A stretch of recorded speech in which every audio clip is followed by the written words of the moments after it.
Je pense que ça fait débat et que ça discrédite un peu. Je pense que c'est important d'en parler. Beaucoup se posent la question de savoir pourquoi les caméramans ne tombent pas sous l'onction des pasteurs.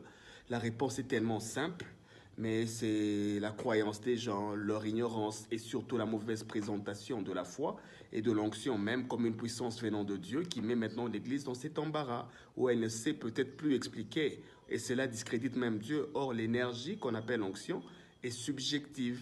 Il est important que la personne puisse consciemment ou inconsciemment se connecter émotionnellement d'abord pour qu'elle soit affectée ou qu'en elle puisse activer sa source énergétique, son expectative, sa prédisposition, pour que maintenant l'onction puisse l'affecter. Mais comme souvent, les caméramens sont occupés à faire leur travail, leur esprit, leur personne ne peut pas être affectée même s'ils sont dans le même milieu. Ça ne vient pas du ciel, c'est juste une transmission subjective.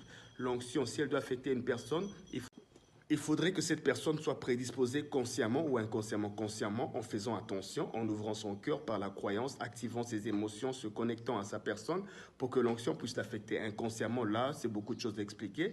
Simplement, ça peut être un état d'esprit, une réalité que la personne a expérimentée avant d'arriver dans ce milieu-là. Inconsciemment, une phrase, une émotion, une pensée la déconnecte de son travail, active inconsciemment une chose en elle. Ça peut arriver, mais c'est rare que l'onction affecte un caméraman, mais c'est probable, mais très souvent ils sont juste concentrés à leur travail. Comme l'onction est subjective, c'est juste de l'énergie métaphysique demande que la personne puisse se prédisposer. Ça ne vient pas du ciel. C'est juste une connexion égrégorienne, raison pour laquelle les caméramans ne tombent pas. C'est simple en réalité. Conscience.